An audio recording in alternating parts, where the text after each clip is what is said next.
Hi friends, welcome back to my channel. If you're new here, I'm Johanna and welcome to my cozy book space.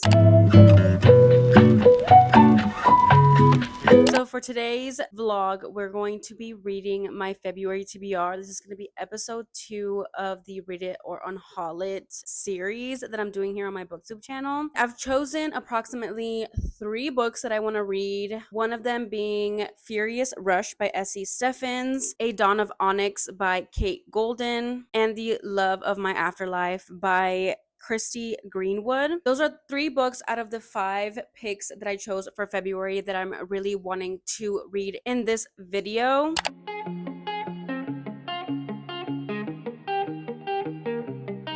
It's going down.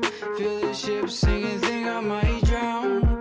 Lost at sea, never ever to be found. Can't go out like that, not now.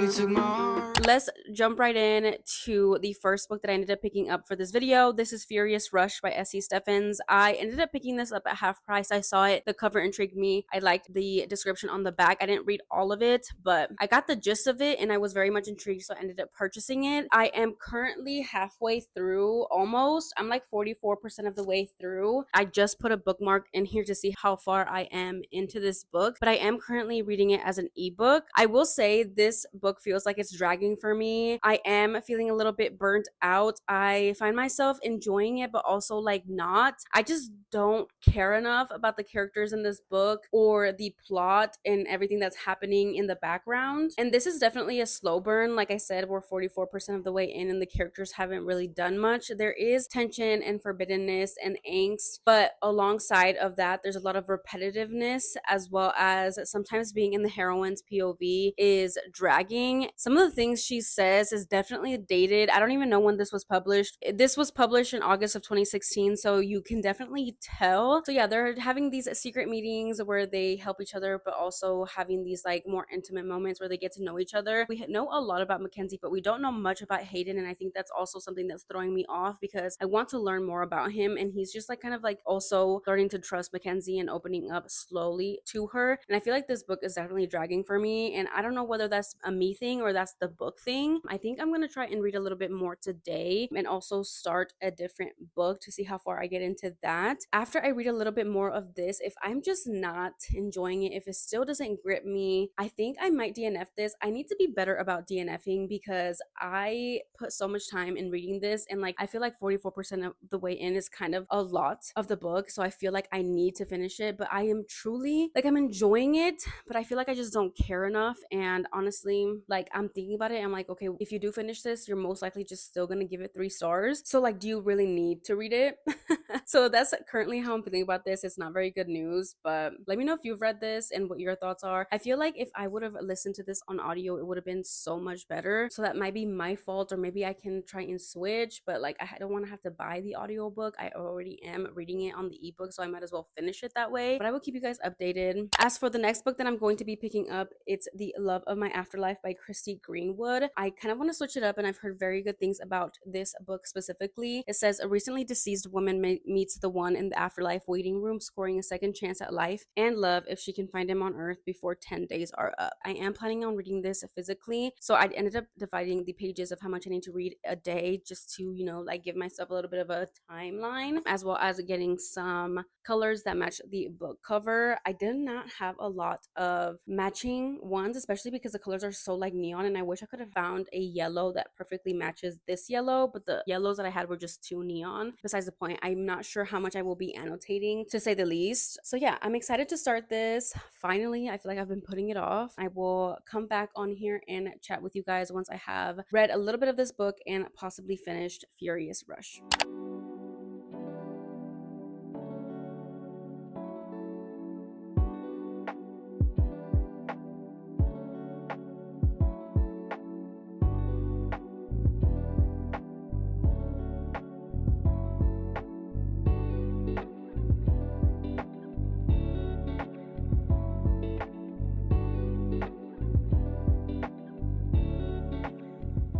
Hi friends, so I'm about to do my makeup, but I figured I would give you guys an update on the books that I'm currently reading. I decided to DNF Furious Rush. If you don't follow me on Instagram, then I let my Instagram besties let me know. They took the decision out of my hands because I couldn't make it myself, and they told me to DNF it. And I've been wanting to DNF it. I'm pretty sure my first ever update of this book, I was telling you guys how I wanted to DNF it, and I just couldn't bring myself to do it because I was like almost 50% of the way in, and I was like halfway through, and I was like, I need to put this down. Like I don't care, okay? And so I felt really bad, and I didn't want to DNF it, but I knew that I should, and so I asked Instagram, and they chose for me, and they told me to DNF. So unfortunately, first book for this February, read it or unhaul it. I'm going to be unhauling Furious Rush. Because I unhauled that, I need to start an ebook, of course. I'm thinking about starting A Dawn of Onyx on ebook, but I'm not sure if that is on KU or not. If it is, then I will. If it's not, then I'm just gonna have to continue to wait for my Libby hole to come in so I can listen to that book. And then I did start The Love of My Afterlife as a physical read, and I did read up to chapter 11 on Patreon sprints, and I'm loving this so far. So let's talk about it while I actually start doing my makeup, just because I need to do my makeup for the day. And I was not gonna lie, I was falling asleep in my reading chair just because I did wake up super early this morning. I was just kind of falling asleep. I was tired, but I am having a very productive day slash morning. Hopped on Patreon sprints. That's when I did my reading. So with The Love of My Afterlife, we have our main girly pop. Her name is Delphi. Her name is Delphi. She basically dies at the beginning of the book, and these are not spoilers because the whole premise of this book is that our main heroine, Delphi, she dies, she goes to the afterlife, ends up meeting the love of her life, her soulmate. He was not supposed to be dead, so he goes back to the real world, and she is sent on this quest to win her life back if she can find this man in 10 days and have him kiss her, not her kiss him, and she will be able to like continue to live her life. So that's the basic synopsis of it. I am very much enjoying Delphi's character. She is definitely very closed off, and she has a lot of trauma, and I really like how the author writes conversations, etc. I like the way that she has set up this book. I think the premise is super interesting, which is one of the reasons why I ended up purchasing this book in the first place. So she's in afterlife, and I love the afterlife therapist. Her name is Merritt. She is so funny. She's so goofy, quirky. I love her. She's a lot, okay? And she's a lot for Delphi for sure, but I really like her as a character. Merritt asks Delphi if she wants to have her life flash before her eyes. And she's like, what the fuck is going on? Like, she's really going through it right now. She's like, this cannot be happening to me. And so she ends up seeing her life flash before her eyes in this little movie, if you will, because she literally rolls out an old TV with an old DVD player, and she literally gets to watch her life up until the point that she died. To say the least, it's a very sad life. And as a reader, we get to see why her life is like that. And she definitely has some trauma. She was severely bullied in high school by her supposed best friend. And ever since then, she's basically closed off, sworn off any sort of relationship, whether that's romantic or friendship. She is very content with her life and the way that it is. Like, she never really felt lonely or that she was missing anything. And she does have like a distant relationship with her father and her mother. She's a little bit closer to her mother, but her parents did get divorced, and then her father kind of just gave up on her. And so I like that she was content, but obviously she was not living her life to the fullest. Like, she's a 27-year-old virgin. Like, we do find that out at literally like the second chapter, and that goes to show you like she really wasn't living life. You know, she never experienced love or heartbreak, etc. She freaks out like just like anybody would in the afterlife.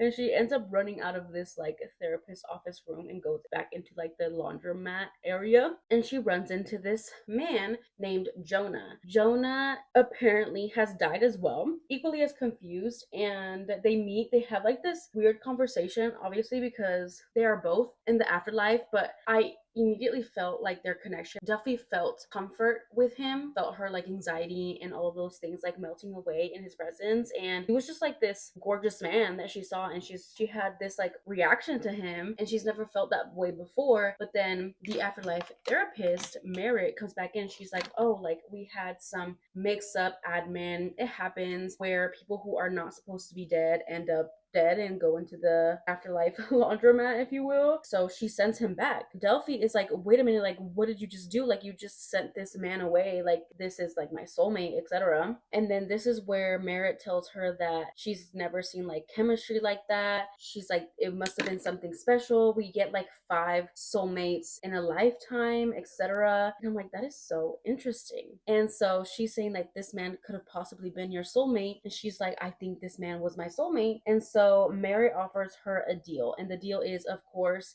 that she has 10 days to go back to Earth, if you will, to find this Jonah man. Now, the only thing she knows about Jonah is that his name is Jonah and his last name starts with a T. He lives in London, and that's about it. So, girl, like the odds are not in her favor. Like, how is she supposed to find this man? And like, this man is not gonna remember her from the afterlife, and she has to have him like kiss her. Like, she can't kiss him, and then if she can't, then she has to like go back to the afterlife, and then she finds him. Then she gets to, live happily ever after. And so that's how the whole premise ends up starting. She ends up waking up back in her apartment. First off, she believes this was a weird ass dream. Like, she doesn't believe it happened, but then of course Merritt is there to remind her. Now the thing is, I'm really, really enjoying this. Like, I'm having so much fun. It has like really, really high potentials of me loving it. But the thing is that I don't think Jonah is the hero. I don't think that this man is the hero. I think the hero is Cooper. And Cooper is one of Delphi's neighbors. And they have this like animosity towards each other. Like, she does not like this man. The interactions that we have had between Cooper and Delphi have been chef's kiss. I don't know if that is just me being Delulu. It could most likely literally just be me being Delulu, but I don't think I'm being Delulu, because why would the author like set up this whole other man? Like, why would she be spending so much time? Not so much time, but why would she put so much time into this other man when we're supposed to be finding our hero, if he was our hero? You know what I mean? I kind of like Cooper. So Cooper, let me tell you a little bit more about Cooper. Okay. So Cooper, like I said, he is Delphi, one of Delphi's neighbors. He is the one that ends up finding her like in her apartment. And from then you see them bicker back and forth. And I just love that. I don't know what it is about a grumpy sunshine. And then he goes back to his apartment and she ends up running into him again, like going back to her apartment after work. Their banter is so good. She comes up with this like, she's so funny. She comes up with this thing that she's like looking for this guy that she like slept with, etc. And I feel like Cooper got a little bit jealous, but he's so like nonchalant. She ends up coming back the next day and knocking on his door, and it's like, can you help me find this man, because I can't find him? And he's like, why would I do that? Like, why would I help you find this man? And she's like, because I have to tell him this very important thing. And he was like, it's a no for me, dog. And I'm thinking that he doesn't want to because he likes Delphi and he feels some type of way. So then he ends up getting like this text on his phone, and he's like, wait, actually there is something that you can do for me so that I can help you find this man, because he's very computer savvy. He has a ton of computers in his apartment, and I think he's either like a detective or something, because he has like access to like police things, but they don't clearly mention it, and he doesn't tell Delphi like what he does. She's just like, okay, fine, whatever, help me, I don't care what you do. He ends up helping her, but only if she takes a selfie with him. And I'm like, that's so weird. Why does he want a selfie? But maybe like he's trying to get somebody off his back or something, I don't know. And so he does this, they take this selfie, and he ends up helping her. And now she ends up going to like this bar looking for a potential Jonah, and she has a very bad time there, and now she's on her way back to her apartment. And that is essentially where I had stopped. But I definitely wanted to update you guys on my thoughts of the book so far, just because I'm having a really good time and I want to read more. Like, I want to go back to reading because I want to see who the actual hero is. Or she never finds Jonah and she ends up falling in love with Cooper while trying to find this other man, and he ends up kissing her and saves her at the end. And it's like, Merritt, the afterlife therapist, she said you have 5 soulmates at one time, like in your life. And what if Cooper is one of them? Like, I'm saying, like, I have an inkling. Okay, that's my theory. Those are my thoughts. I'm really, really enjoying it so far. After I finish my makeup, I'm going to film some things, film some content for like TikTok, and then I have to make lunch. I have to eat lunch. I have to pick up the kitchen after I make a mess, and then I'm going to probably do some editing, all of the things before I can like finally sit back down and read, because I have to do what I have to do before I can go back back to reading, which is sad because I want to go back to reading. Like, I want to read this book. I'm glad that I'm reading it because I haven't really felt this way about a book in a while. So I'm excited, you guys. That is my update for now. I'm just gonna continue to finish my makeup. I will update you guys when I have read a little bit more of The Love of My Afterlife. Hi friends, so I'm here to update you guys on a book that I finished for this Read It or Unhaul It. I did end up finishing The Love of My Afterlife by Christy Greenwood. I love this. My theories were correct. The hero is Cooper. I did also do some tabbing on this. I really love this. I gave it right after finishing it, I gave it 4.5 stars, but I rounded it down to a 4 star. I had some time to process, and I'm going to stick with a 4 star, like solid 4 star, because I really did love this. Thoroughly enjoyed my time reading this. I also was giggling, kicking my feet. I was laughing out loud in moments of this book. I just loved the magical realism also thrown in here. It reminds me a lot of Ashley Poston's book, but this one was more rom-com-y, especially because we have a heroine that is super quirky, and some might say annoying, also might say bitchy. You know what? I ate it up. There are moments in here where I was like, wow, this bitch is crazy. Like, wow, this bitch is like really fucking crazy. Part that I'm talking about is the ballroom gala scene. Yeah, that's the moment that I was like, oh, she's crazy.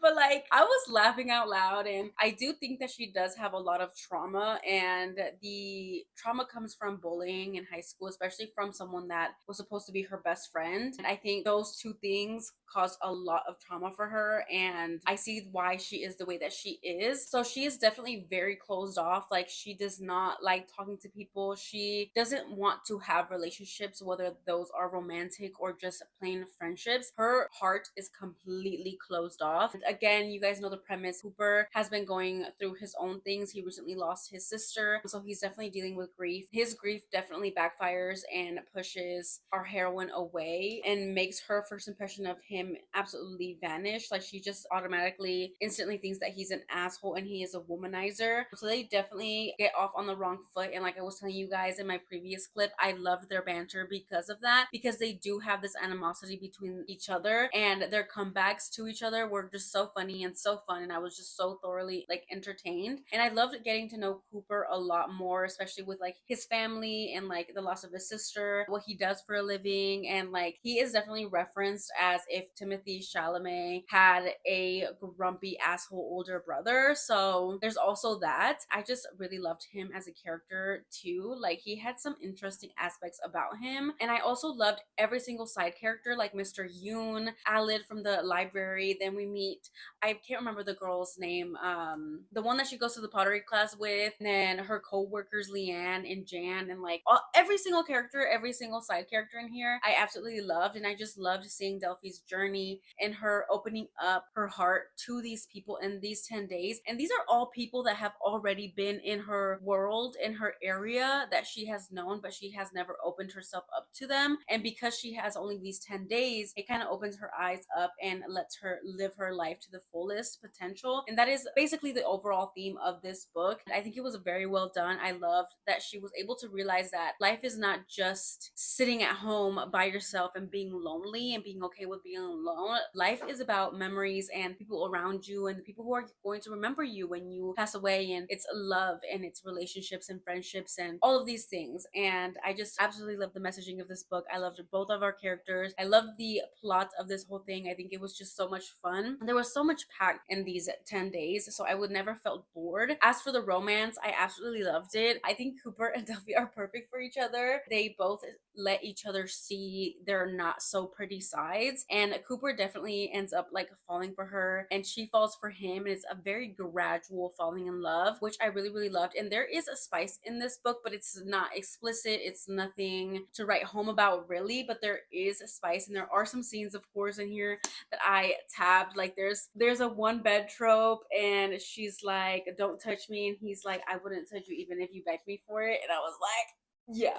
So there was definitely a lot of moments where I was just like literally screaming internally. And so I just loved it, you guys. I loved this so much. I'm surprised that I loved it as much as I did, and I'm so glad that I actually ended up physically reading this. It took me like 2 days. With that being said, this book will not be getting unhauled because I loved it. 4 stars. I think it's not a 5 star for me because there was a point in this book where I did feel like Cooper and Delphi had a little bit of a disconnect. Like their banter, their enemies to lovers, maybe dragged on for a little bit too long, so that when they actually officially became something more, she only had like a couple days left. And then so much happened in those last couple of days. I want to say like maybe 2 days left. Like there were so many revelations towards the end. So I did feel like there was a disconnect there. But once I kind of just got over that, I didn't mind it. And I still loved this book. Like it didn't deter my enjoyment. To be honest, I can't wait to reread this through audio because I think this is going to be so much more fun and funny through audio. I mean, I don't know who narrates it, but I think it's going to be amazing if it is a good narrator. I'm going to stop yapping about this book. Again, I loved it. I will not be unhauling this, which is a plus. This vlog is it's looking like it's gonna turn around and we're gonna have a good time. Okay, with that being said, the next book that we're gonna end up picking up is A Dawn of Onyx by Kate Golden. This was another book chosen in that February TBR jar pick thing, and so I have to read this or unhaul it. And this is actually not on Kindle Unlimited like I thought. My Libby hold says I still have like 7 weeks, so I'm not getting this anytime soon, but this is the only book that I think it's a potential for me to read for this reader or unhaul it. So I think I might end up like setting this book up and maybe doing like those chapter things that I did for this book, and that helped me a lot to like actually sit down and read the pages that I needed to read on the daily. So this is going to be our next book. I'm so excited. It is 417 pages. I think it'll be fine. How long was this one? It's just like 150 more pages. Yeah, so I'm super excited. We're also going to be switching up the genre, so this is going to be fun. It says the first in the epic fantasy romance trilogy, The Sacred Stones. It says Arwen Valendale never expected to be the brave one, offering her life to save her brothers. Now she's been taken prisoner by the most dangerous kingdom on the continent and made to use her rare magical abilities to heal the soldiers of the vicious Onyx King. That's all I'm going to read because I kind of want to go into this blind. I just kind of like to know like the basic premises, and then I will just jump in. So with that being said, that is my update for The Love of My Afterlife, as well as showing you guys the next book that I'm going to be picking up. I'm super excited. I think I am loving the way that this reading vlog is turning out. Let me know if you've read The Love of My Afterlife. I would love to know. But anyways, I will update you guys once I get started with A Dawn of Onyx.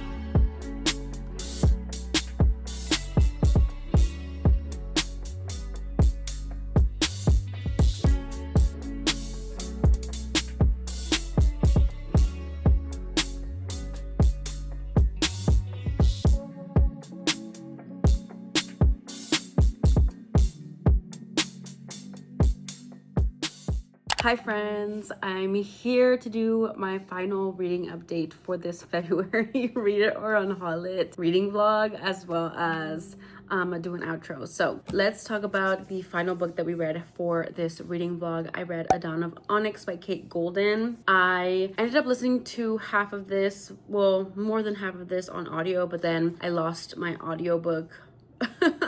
I didn't lose my audiobook, but like Libby took the hold back because I ran out of days. And so I ended up just finishing this book physically after that. So a basic synopsis, we have our main heroine, Arwen. She is part of this fantasy world where there are different kingdoms, areas, if you will.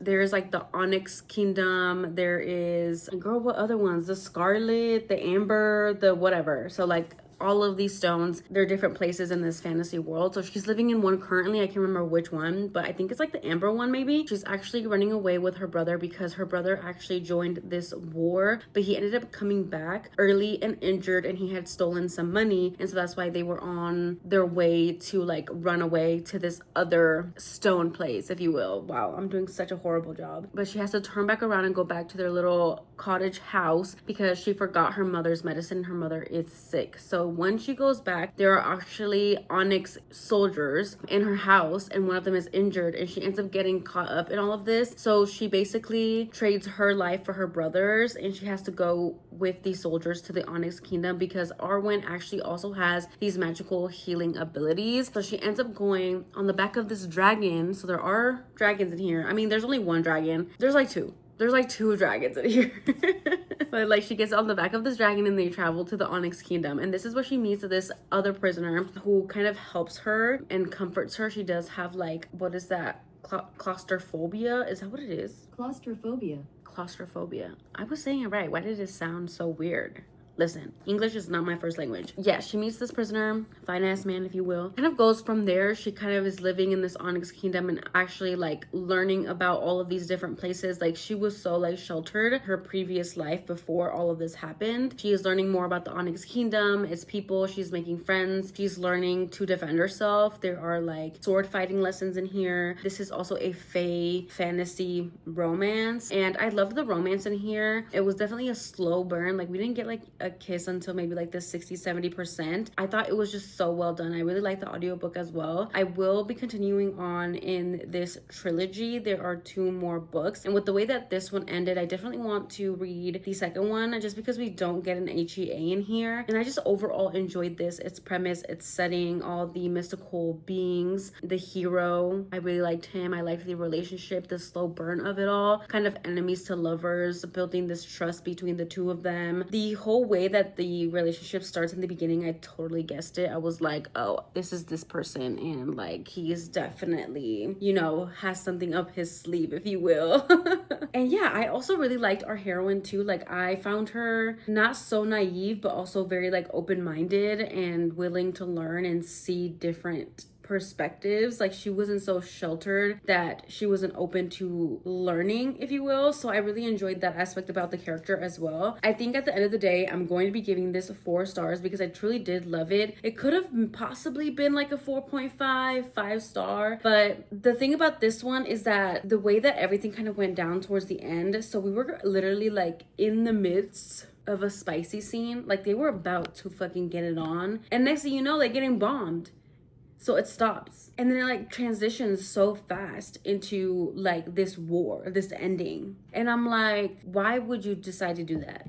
You know what I mean? Like we didn't need that scene if you were just gonna stop it and like initiate a war. Like they were literally doing stuff, and then bombs start going off, so they put all their clothes on, and then they have to go fight in this shit.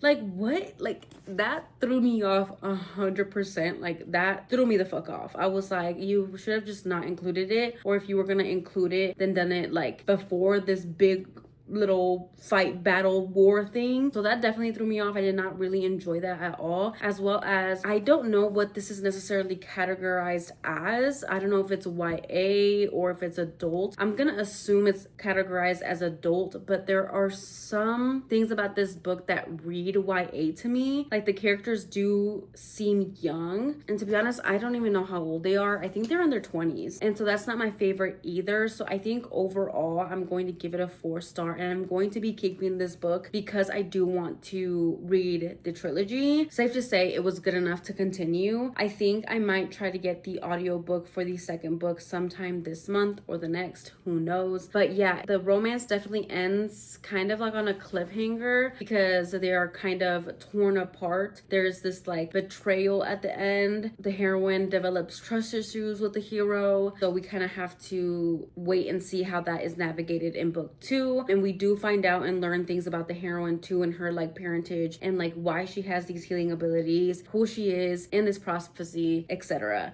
So yeah, like I want to know all of those things, and I want to get my HEA. So I'm definitely going to be continuing in the rest of the trilogy. I will not be unhauling this until I read the trilogy, because depending on how I feel about the entire trilogy will determine whether I unhaul this book. That is my final update for this Read It or Unhaul It reading vlog for February. Let's do a little bit of a recap, because honestly, I don't even know. We did end up DNFing Furious Rush by S.C. Steffens, so that one was unhauled. And then we ended up reading Love of My Afterlife by Christy Greenwood. That one I absolutely loved. I will be keeping. I did not unhaul that one. And then third book we ended up reading was A Dawn of Onyx. So this one is not an unhaul either. So safe to say that this was a really good read it or unhaul it for February, because I think we unhauled 2 out of the 5. Wait, because I know I read some of my February TBR in like my other reading vlog. I will link it up in the cards if you guys haven't watched it yet. Yeah, I read The Flat Share in a different reading vlog, and we ended up unhauling that one. I'm gonna stop yapping. If you want to let me know that you made it to the end of this video, then go ahead and leave me any type of like stone emoji. I don't even know if we even have those, like any stone gems emojis for A Dawn of Onyx. Thank you guys so much for watching. Don't forget to like, comment, and subscribe, and I will see you guys in my next video. Bye guys.